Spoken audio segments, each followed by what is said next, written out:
ನಮಸ್ಕಾರ ನನ್ನೆಲ್ಲ ಆತ್ಮ ಬಂಧುಗಳಿಗೆ. ಇವತ್ತೊಂದು ಗುರು ಸಂದೇಶ ಏನು ಹೇಳ್ತಾರೆ ತಿಳಿಸ್ತಾರೆ ಗುರುಗಳು ಅಂದ್ರೆ, ಒಂದು ದಾರಿ ಮುಚ್ಚಿ ಹೋದಾಗ ಮತ್ತೊಂದು ದಾರಿ ಖಂಡಿತವಾಗಿಯೂ ತೆರೆದುಕೊಳ್ಳುತ್ತದೆ, ಸಹನೆಯಿಂದ ಎದುರು ನೋಡಿ ಅಷ್ಟೇ ಅಂತ ಗುರುಗಳು ತಿಳಿಸ್ತಾರೆ. ಒಂದು ದಾರಿ ಮುಚ್ತು ಅಂದ್ರೆ ಇನ್ನೊಂದು ದಾರಿ ಇದ್ದೇ ಇರ್ತದೆ, ನೀವು ಸಹನೆಯಿಂದ ನೋಡ್ರಿ ಅಂತ ಕೇಳ್ತಾರೆ. ಇದರ ಅರ್ಥ ನೋಡೋಣ. ಜೀವನದಲ್ಲಿ ಅದೆಷ್ಟೋ ಕಷ್ಟಗಳು, ಅದೆಷ್ಟೋ ನಷ್ಟಗಳು, ಮತ್ತದೆಷ್ಟೋ ನೋವುಗಳು ಇರ್ತವೆ. ಜೀವನದಾಗಂತೂ ಅದು ಕಷ್ಟ ನಷ್ಟಗಳಂತೂ ಬರುವುದೇ, ಅವೆಲ್ಲ ಬರ್ತಾ ಇರ್ತವೆ. ಆದ್ರೆ ಕೆಲವೊಮ್ಮೆ ಒಂದು ದಾರಿಯಲ್ಲಿ ಹೋಗುತ್ತಿದ್ದಾಗ ಅನಿರೀಕ್ಷಿತವಾಗಿ ಆ ದಾರಿ ಮುಚ್ಚಿ ಹೋಗುವುದು ಒಂದು ಅನಿರೀಕ್ಷಿತ, ಏನೋ ಸರಿಯಾಗಿ ಆರಾಮಾಗಿ ಹೋಗ್ತಿರೋ ಅನ್ನೋಷ್ಟಿಗೆ ಏನೋ ಒಂದು ಬರ್ತೈತಿ. ಹಾಗಾದಾಗ ಅದು ಹಿಂದಿಂದೆಲ್ಲ ಮುಚ್ಚಿ ಹೋಗ್ಬಿಡ್ತೈತಿ. ಏನಂತಾರ, ಹೇಗೆ ಹೋಗಬೇಕು, ಆ ಮುಚ್ಚಿ ಹೋಗ್ತದಲ್ಲ, ಅದು ಹೇಗೆ ಹೋಗಬೇಕು ಅರ್ಥವಾಗದೆ ಪರಿಸ್ಥಿತಿಯಲ್ಲಿ ಸಿಕ್ಕಿ ಹಾಕ್ಕೊಳ್ತೀವಿ. ಹೆಂಗೆ ಮಾಡಬೇಕು, ಏನು ಮಾಡಬೇಕು ಪರಿಸ್ಥಿತಿ ಬಂದಾಗ ಅದು ಪರಿಸ್ಥಿತಿ ಸಿಕ್ಕಾಕ್ಕೊತೀವಿ, ನಡೀತಿರ್ತದೆ. ಅಂತಹ ಪರಿಸ್ಥಿತಿಯಲ್ಲಿ ನೋವು, ದುಃಖ, ನಿರಾಸೆ, ನಿಸ್ಸೃಹತೆ ಉಂಟಾಗಲು ಪ್ರಾರಂಭವಾಗ್ತದೆ. ಏನೋ ಒಂದು ತುಂಬ ಕಷ್ಟ ಬಂತು ಅಂದ್ರೆ ಮುಂದೆ ಏನು ಮಾಡಬೇಕು ನಾವು ಅಂತ ಭಾಳ ಯೋಚನೆ ಆಗಿಬಿಡ್ತದೆ. ಏನು ಮಾಡಬೇಕಂತೂ ಕೂಡ ತಿಳಿಯುವುದೂ ಇಲ್ಲ. ಹಂಗಾದಾಗ ಏನು ಮಾಡಬೇಕು, ಭಾಳ ದುಃಖ ಪ್ರಾರಂಭ ಆಗ್ತದೆ. ಇಂಥ ಪರಿಸ್ಥಿತಿಗಳಲ್ಲಿ ಚೆನ್ನಾಗಿ ನೆನಪಿಟ್ಟುಕೊಳ್ಳಬೇಕಾದ ವಿಷಯ ಏನೆಂದರೆ, ಹೇಳ್ತಾರೆ ತಿಳಿಸ್ತಾರೆ ಗುರುಗಳು, ಯಾವುದಾದ್ರೂ ಒಂದು ದಾರಿ ಮುಚ್ಚಿ ಹೋದ್ರೆ ಆ ದಾರಿಯನ್ನು ಮುಂದಕ್ಕೆ ಸಾಗಲು ಆಗದೇ ಹೋದರೆ ನಾವು ಕಳವಳಕ್ಕೆ, ತಳಮಳಕ್ಕೆ ಒಳಗಾಗುವ ಅವಶ್ಯಕತೆ ಇಲ್ಲ ಅಂತ ಹೇಳ್ತಾರೆ ಗುರುಗಳು. ಒಂದೇನೋ ಆಯಿತು ಅಂದ ತಕ್ಷಣ ಹೀಗ್ಯಾಕಾಯ್ತು ಹಂಗಾಕಾಯ್ತು ಅಂತ ಹೇಳಿ ಅದರೊಳಗೇ ಕೂತ್ಕೋಬೇಡ್ರಿ, ಕಳವಳ ಪಟ್ಕೋಬೇಡ್ರಿ ಅಂತ ತಿಳಿಸ್ತಾರೆ ಗುರುಗಳು. ಅವಶ್ಯಕತೆ ಇಲ್ಲ. ಎಲ್ಲಿ ಇದ್ದೇವೋ ಅಲ್ಲಿ ಸಂಯಮದಿಂದ, ಸಹನೆಯಿಂದ ಇದ್ದರೆ ಖಂಡಿತವಾಗಿಯೂ ಮತ್ತೊಂದು ದಾರಿ ನಮಗಾಗಿ ತೆರೆದುಕೊಳ್ಳುತ್ತದೆ ಅಂತ ಹೇಳ್ತಾರೆ. ಏನಾದರೂ ಒಂದು ಕಷ್ಟ ಬಂತು ಅಂದ್ರೆ ಇದು ಯಾಕಾಯಿತು, ಇದೇನಾಯಿತು, ನನಗ್ಯಾಕೆ ಬಂತು ಅಂತ ಅನ್ನೋದು ಬಿಟ್ಟು ಸಮಾಧಾನದ, ತಾಳ್ಮೆಯಿಂದ, ಸಂಯಮದಿಂದ ಇದ್ದೇವಂದ್ರೆ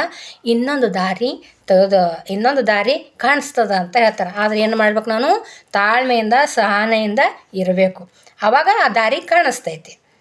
ಒಂದು ವೇಳೆ ನಾವು ಹಾಗೆ ಮಾಡದೇ ಭಯ ಭೀತಿ ಒಳಗಾಗಿ ಧೈರ್ಯವನ್ನು ಕಳೆದುಕೊಂಡರೆ, ಒಂದು ವೇಳೆ ಗಡಿಬಿಡಿ ಮಾಡ್ಕೊಂಡು ಆ ಧೈರ್ಯ ಬಂದು ಭಯ ಬಿದ್ದೇವಂದ್ರೆ ಏನಾಗ್ತದೆ, ನಮಗಾಗಿ ತೆರೆಯಲ್ಪಟ್ಟ ದಾರಿಯನ್ನು ಗುರುತಿಸಲಾಗದೆ ಮುಂದಕ್ಕೆ ಹೋಗಲಾರದೆ ಅಲ್ಲೇ ಸಿಕ್ಕಿ ಹಾಕಿಕೊಂಡು ಜೀವಿತ ಕಾಲವೆಲ್ಲವೂ ಸತಮತವಾಗುತ್ತಾ ಇರ್ತೀವಿ ಅಂತ ಹೇಳ್ತಾರೆ.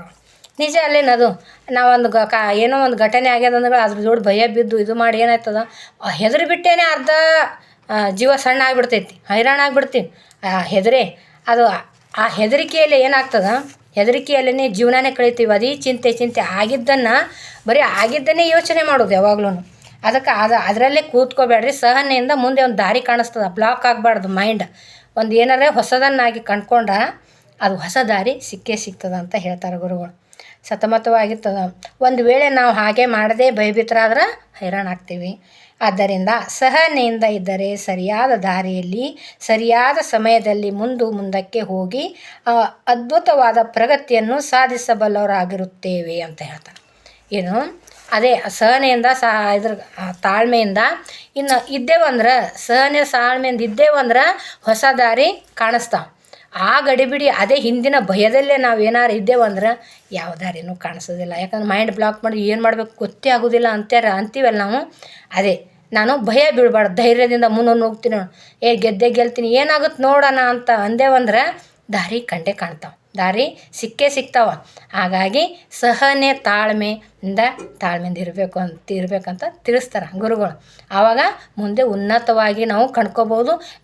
ಜೀವನನೂ ಕೂಡ ಆನಂದವಾಗಿ ಇರ್ಲಿಕ್ಕಾಗ್ತದೆ. ಇಲ್ಲಾಂದ್ರೆ ಭಯದಿಂದ ಆದರೂ ಅದೇ ಚಿಂತೆ, ಅದೇ ಗಾಯ, ಅದೇ ನೋವು, ಅದರಲ್ಲೇ ಇರಬೇಕಾಗ್ತದೆ. ಹೊಸದನ್ನಾಗಿ ನಾವು ಏನಾರು ಕ್ರಿಯೇಟಿವಿಟಿ ಹುಡುಕ್ತಾ ಇರಬೇಕು. ಏನೋ ಒಂದು ಘಟನೆ ಆಗ್ಯದ ಅಂದಿದ ತಕ್ಷಣ ಅದರಲ್ಲೇ ಸತಮತಗೊಳ್ಳೋದಲ್ಲ. ಯಾಕಾಯಿತು, ಏನಾಯಿತು, ತಪ್ಪದು ಏನದು ನೋಡಿಬಿಟ್ಟು ಅದರಿಂದ ಆಚೆ ಬರ್ಬೋದು, ಬಂದೇ ಬರ್ತೀವಿ. ಆದ್ರೆ ನನ್ನನ್ನು ನಾನು ಅವಲೋಕನ ಮಾಡ್ಕೋಬೇಕು. ಆದ್ರೆ ಅವಲೋಕನ ಮಾಡ್ಕೊಳ್ಳೋರು ಯಾರಿದ್ದೀವಿ, ಆಗಿದ್ರಲ್ಲೇ ಸುಳಿಸುತ್ತಾ ಇರ್ತೀವಿ. ಹಾಗಾಗಿ ಅದೇ ಘಟನೆಯಲ್ಲಿನೇ ಇರಬಾರ್ದು. ನಾವು ಆಚೆ ಹೊರಗಡೆ ಬಂದು ನೋಡಿ ವಿಚಾರ ಮಾಡಿದಾಗ ಒಂದು ಹೊಸ ದಾರಿ ಅಂತೂ ಕಂಡೇ ಕಾಣಿಸ್ತದೆ. ಸತ್ಯ ಸತ್ಯ ಅಂತ ಹೇಳಕ್ಕೆ ಇಷ್ಟಪಡ್ತೀನಿ. Thank you. ಗುರುವಾಣಿ ನೋಡಿರಿ ಎಷ್ಟು ಅದ್ಭುತ ಆಗ್ಯದ. ಭಯ ಬೀಳ್ಬಾರ್ದು, ಧೈರ್ಯವಾಗಿ ಮುನ್ನುಗ್ತಾ ಇರಬೇಕು ಏನೇ ಆದರೂ ಕೂಡ ಅಂತ ಹೇಳ್ತಾರೆ ಗುರುಗಳು. Thank you. Yes, okay.